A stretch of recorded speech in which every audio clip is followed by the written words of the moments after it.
Lijep pozdrav svima, ovo je treća posljednja videolekcija o Ludwigu Wittgensteinu. Ona će biti još jedna perspektiva njegove filozofije.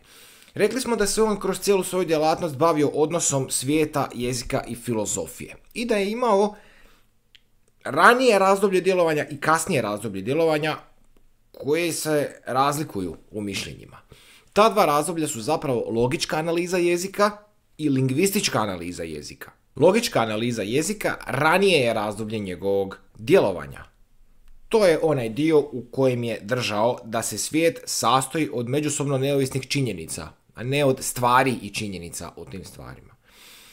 Nije time Wittgenstein htio reći da stvari ne postoje. Postoje stvari i stanja stvari.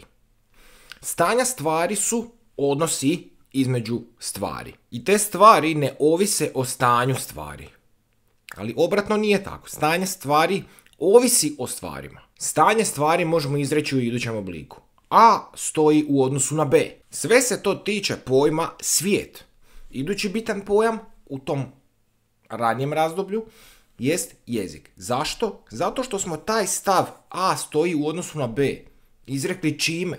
Pa jezikom. Dakle, po toj teoriji odraza, jezik može odražavati stanje stvari. U ranijim videolekcijama o Wittgensteinu spominjao sam elementarne sudove. Budući da su oni elementarni, nedjeljivi su. Ne možemo ih dalje raščlanjivati, ali od njih više možemo stvoriti složene sudove. Istinitost tih složenih sudova ovisi o istinitosti elementarnih sudova od kojih je složeni sud sastavljen. I kombinacije su mnoge. Recimo da imamo 3 elementarna suda koji čine jedan složeni sud. Prvi sud može biti istinit, drugi neistinit, treći istinit. Može biti druga kombinacija, da je prvi neistinit, drugi istinit i treći istinit.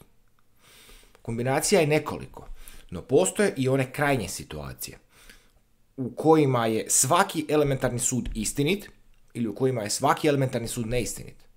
Ako su sva 3 elementarna suda istinita, složeni sud je tautologija.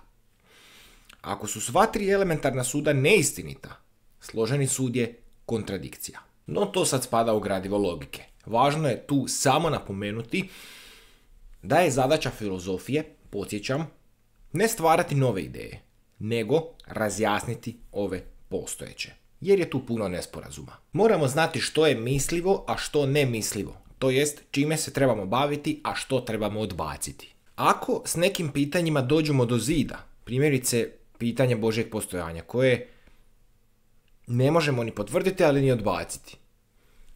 I o tom treba šutjeti. Druga faza, lingvistička analiza jezika. S obzirom da je lingvistička, središnji pojam je jezik. To je ono kasnije razdoblje. I tu se Wittgenstein pomirio s tim da se može napraviti nekakvo uklanjanje nesporazuma na način na koji je to trebala činiti logička analiza jezika. Tu je on shvatio da riječi i izrazi znače svoju uporabu u jeziku. Dakle, mlijeko znači ono kako ga mi upotrebljavamo u jeziku. Ni život nije jednoznačan, zašto bi to onda bio jezik? I tu se vraćamo na one jezične igre. Njima se trebamo igrati da bismo znali što koja riječ ili koji izraz znači. I u okviru toga zadaća filozofije je rasvijetliti što više toga uz pomoć jezičnih igara. Jer sačuva nas Bože novih filozofskih ideja. Već imamo dovoljno starih koje treba rasvijetliti. Netko nam treba objasniti pravila jezika, a to će učiniti filozofija, jer je ona aktivnost prodiranja u jezik, a ne teorija. Toliko o Ludwigu Wittgensteinu. Koristio sam se udžbenikom Borisa Kalina, Povijest filozofije, priručnikom za pripremu ispita iz državne mature iz filozofije Dunje Marušić-Brezetić, udžbenikom Tomislava Reškovca Filozofija, te filozofskom hrestomatijom Branka Bošnjaka Povijest filozofije.